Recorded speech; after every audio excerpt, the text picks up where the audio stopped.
Backstage, we have confirmed that you are not feeling any symptoms of COVID-19 this morning and have read all educational materials pertaining to this vaccine. Before, I have a couple questions for you.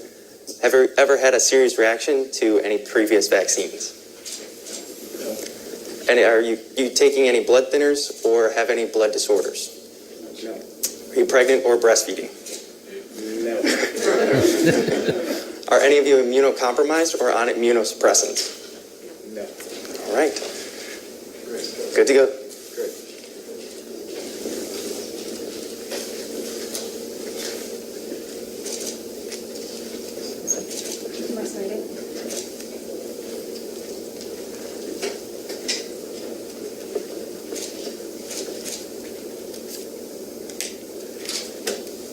Just clean your arms out a little bit.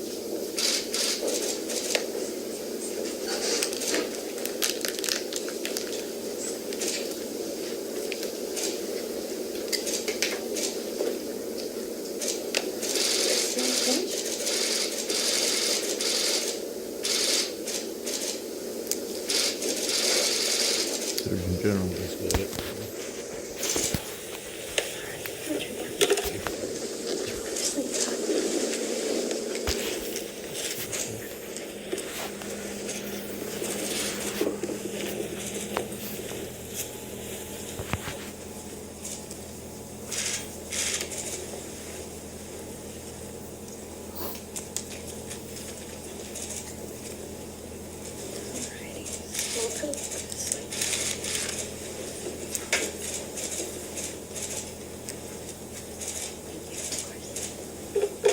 That's right. Just need your shoulder. Left shoulder.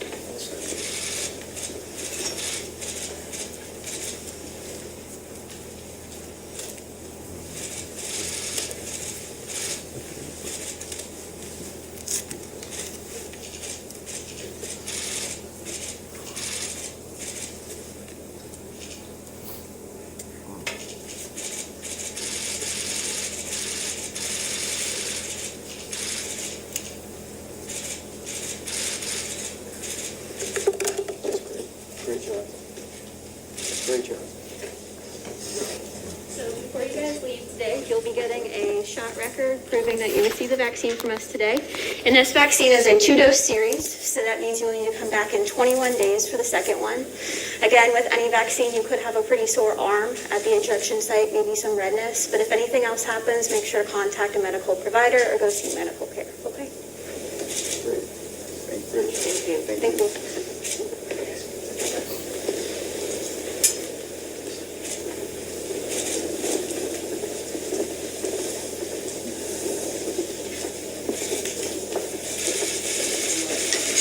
Well, good morning, and thank you all for being here.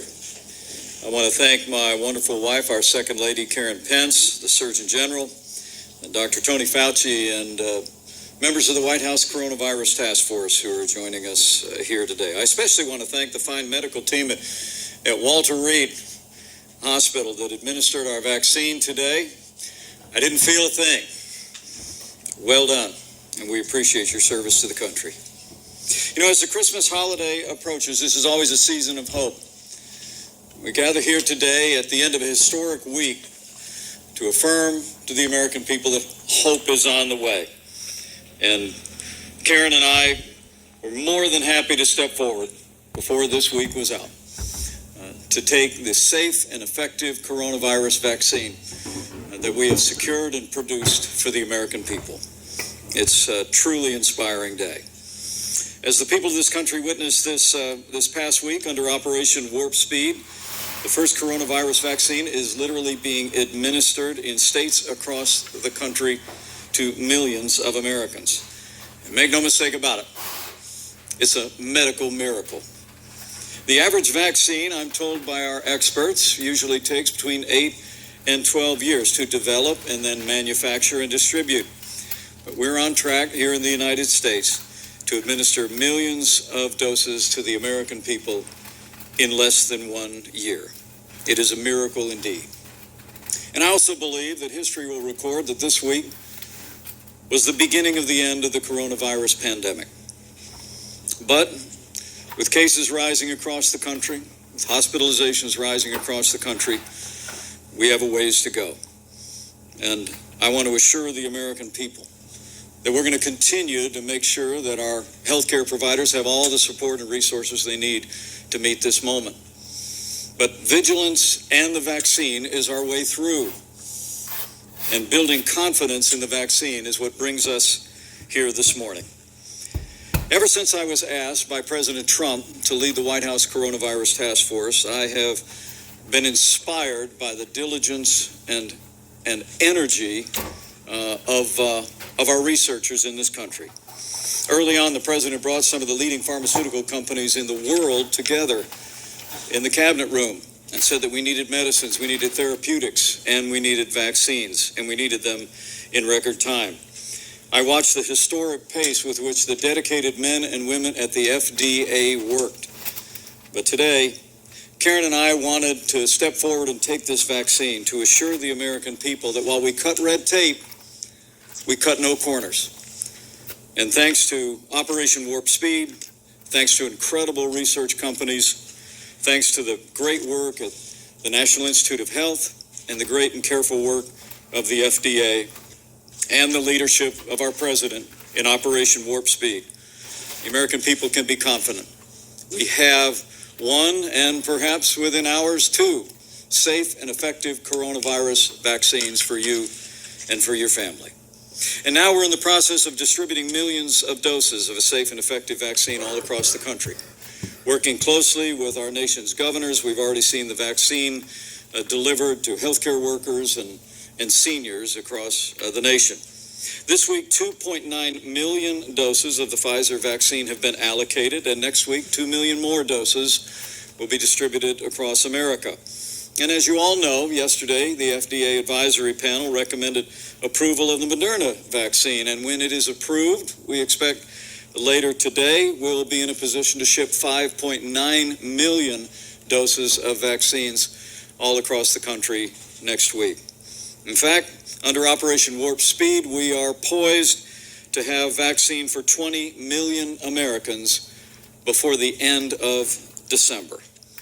It is truly a medical miracle and an inspiration to people across this country. It's a tribute as well to the dedication of all of those working at the federal level and the state level who've implemented this project. From early on, President Trump gave the White House Coronavirus Task Force one mission, and that was to save lives. And in the midst of one of the most challenging years in the life of this nation, I truly do believe that despite the heartbreak and hardship that we have endured as a nation, that we've done just that. Working with members of the White House Coronavirus Task Force these last 10 months, we scaled testing. Now we're doing nearly 2 million tests a day. Have performed more than 200 million coronavirus tests across America, and the FDA just approved the first over-the-counter coronavirus test for at-home testing for the American people. Working with the great team at FEMA and with the Department of Defense, we identified and distributed literally billions of medical supplies to our doctors and nurses and hospitals, and will continue to ensure that all of our caregivers in this country have the resources and the support they need to continue to meet this moment. We saw to the development of therapeutics, remdesivir, monoclonal antibodies, the good use of steroids and other methods that have literally saved lives across the country. And as we gather here today and as we celebrate this week, we secured a safe and effective vaccine that's being distributed all across America. I would be remiss if I didn't take this moment at the end of this challenging year simply to say thanks to the men and women who served on the White House Coronavirus Task Force. You will hear from several of them in just a few moments. But let me give credit where credit is due. I want to thank Dr. Tony Fauci and Dr. Deborah Birx. I want to thank Dr. Robert Redfield and all the great men and women at the CDC. I want to thank Secretary Alex Azar of HHS and Seema Verma at the Center for Medicaid and Medicare Services. And I also want to thank the great team at FEMA that has stood up the greatest national mobilization since World War II. Pete Gaynor, General Sanford, and all of those that have worked to make sure that that the American people and our healthcare workers have the supplies they need has made an extraordinary difference in the life of the nation. I'm also grateful for the steady hand and leadership of Dr. Ben Carson, who's been with us every step of the way. I know I speak for every American when I say, and I speak for our president when I say thank you for your service in this year and in the days to come. The truth is, the American people deserve to know that we've never been more prepared to combat the coronavirus than we are today. And even while we see cases rising and hospitalizations rising and heartbreaking losses, we'll continue to marshal the resources that we have secured as a nation, including a safe and effective vaccine, to meet this moment. But that being said, it's important that every American remember that all of us have a role to play. The way through this challenging time is vigilance and a vaccine. The day will come when we put the coronavirus in the past, but it will be a combination of all the efforts that I just described, a vaccine that is safe and effective for the American people, but also the ongoing vigilance of every American. So as we reach this extraordinary and historic moment in the life of our nation, let me urge every American to continue to do your part. Put the health of your family, your neighbors, and your community first. Practice good hygiene. Wash your hands. Practice social distancing or wear a mask whenever it's indicated or whenever you're unable to practice distance, and listen to your local authorities. As President Trump often says, we are rounding the corner. We can see the light at the end of the tunnel. It is the light of American innovation and creativity. It is the light of life-saving medicines and a safe and effective vaccine. After a year of heartbreak and hardship, the American people can be encouraged. And Karen and I hope this step today will be a source of confidence and of comfort to the American people. That thanks to all the men and women who've operated under Operation Warp Speed, that we have a safe and effective vaccine, and that these days of hardship and heartbreak will, in a day not too far in the distance, will be put in the past. So with gratitude for the American ingenuity of our research companies, with gratitude for the incredible healthcare workers who have met this moment and continue to meet this moment in the life of the nation, with gratitude for all the officials at the federal and state level, and gratitude to our president for his vision with Operation Warp Speed, I'm confident that we will get through this, we will get through this together, and we will heal our land. So thank you all very much.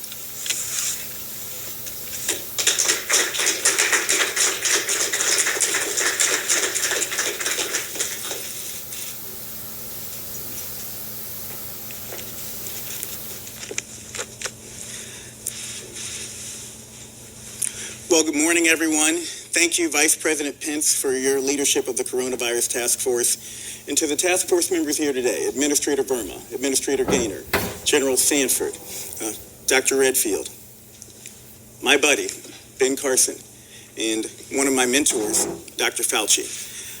Thank you so much for the work that you have all done.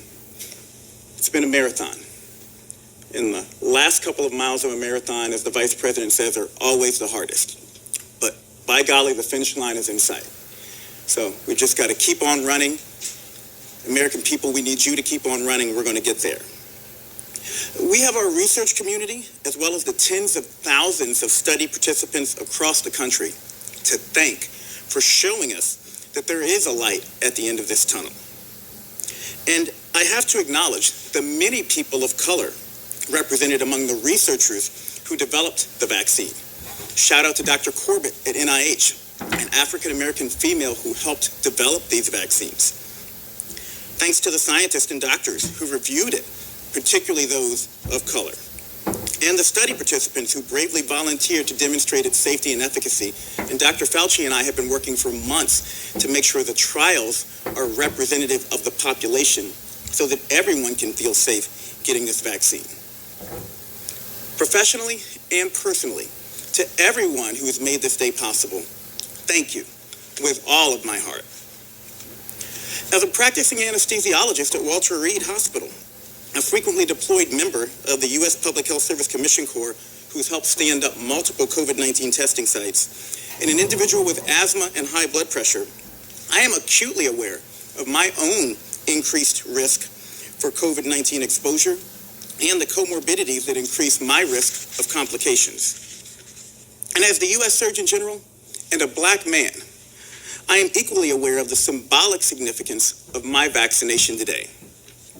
As I've discussed with faith leaders as recently as last night, the creation of these vaccines is a gift from above. But vaccines, even ones that are 95% effective, will not alone end this pandemic. We must now do the necessary work to go from vaccines to vaccinations. It would truly be the greatest tragedy of all if disparities in COVID outcomes actually worsened because the people who could most benefit from this vaccine can't get it or won't take it. Working to combat mistrust and misinformation will be critical if we are to ensure the equitable protection of all Americans against COVID-19. Lack of trust, especially in communities of color, is not without good reason. The shameful Tuskegee experiments occurred within many of our lifetimes. To truly promote confidence in these vaccines, we must start by acknowledging this history of mistreatment and exploitation of minorities by the medical community and the government.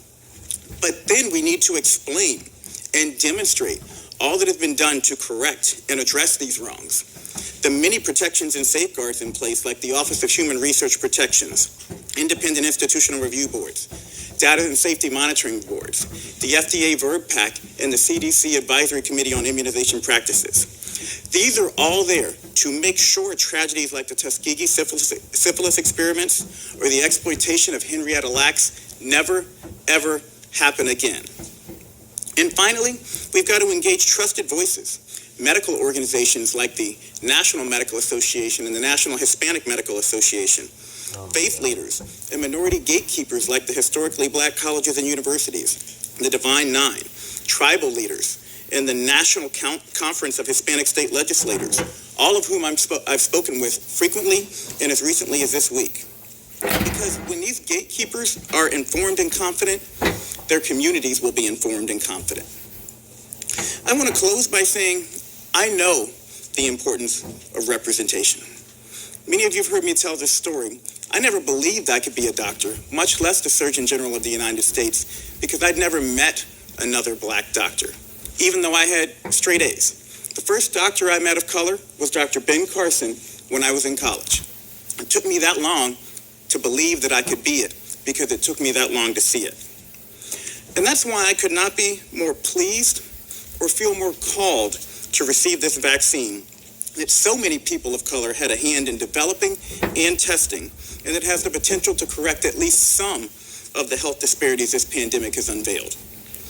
And finally, to all the people of this great nation, it is not only okay to have questions about a treatment that you're being offered. It's normal, and I want you to understand that. But what is not normal is to let misinformation or mistrust cause you to make a decision that is bad for your health. So I promise I will keep working. I'll keep working day and night to make sure you get your questions answered and to restore your trust. I got the facts, and I made a choice to protect my health. When it's your turn, I need you to be informed, and I need you to make a choice that's going to be appropriate for your health. Thank you so much, and I'll turn things over now to Dr. Fauci.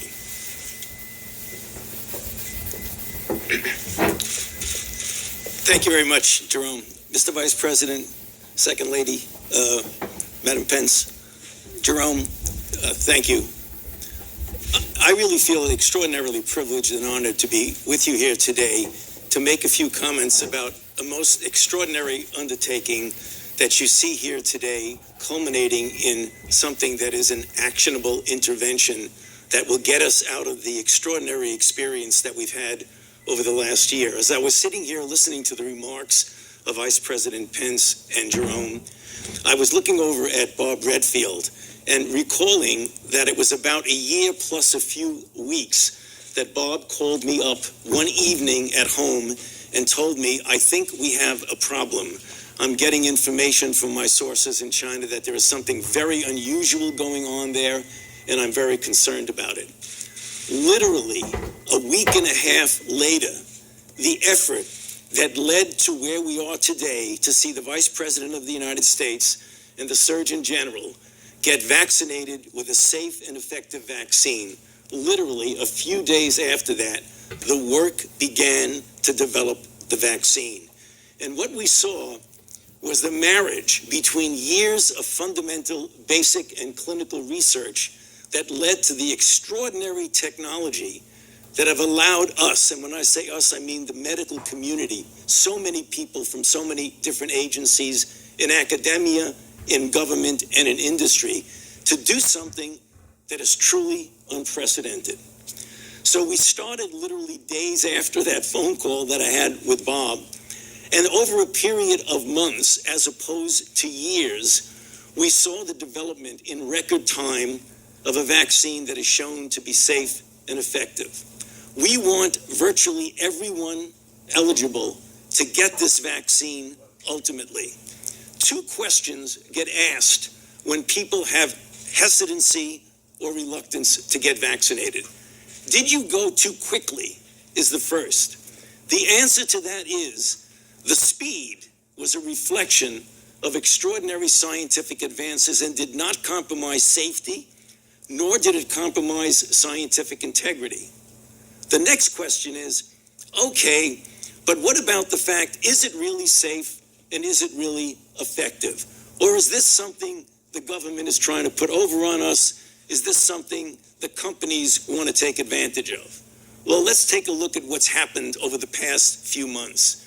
We've had clinical trials, and thanks to the volunteers in that trial, in tens of thousands who have put themselves on the line to prove to the country and the world that these are safe and effective products.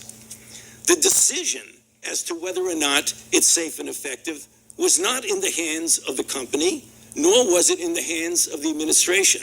It was in the hands of independent body of individuals, scientists, vaccinologists, ethicists, statisticians, to examine the data independently and say it is ready to look at for approval, at which point the company submits it to the FDA, and together with the advisory committee of the FDA, make the decision it is now ready to go. So the process was independent and totally transparent, which brings us to where we are today. This important symbolic vaccination of the Vice President of the United States and the Surgeon General of the United States, which is something we want to be symbolic, to tell the rest of the country the time is now to step to the plate, and when your time comes, to get vaccinated. Because when we're speaking to you here today, I often say it is really bittersweet. The bitterness is the fact of what the Vice President mentioned. We still are in the middle of a very difficult situation with record numbers of cases, hospitalizations, and deaths. But the sweetness is the light at the end of the tunnel, which I can tell you, as we get into January, February, March, and April, that light is going to get brighter and brighter. And the bitterness is going to be replaced by the sweetness. And we all hope, and I think this is doable, that by the time we get to several months into this year, we will have enough people protected that we can start thinking seriously about the return to normality. And that's up to all of us to step forward and get vaccinated. Thank you.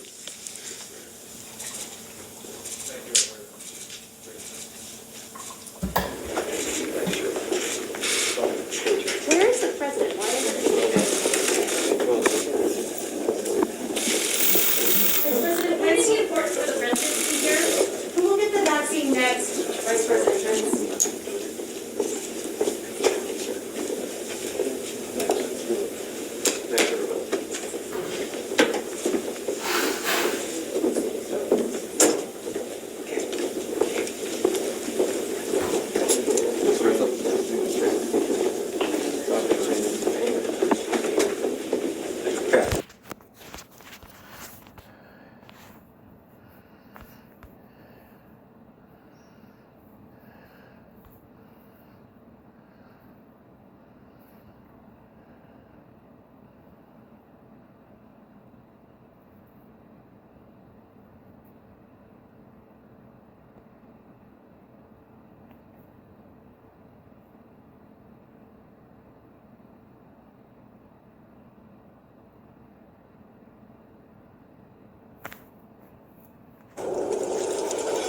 Thanks for joining us on the BCP Report.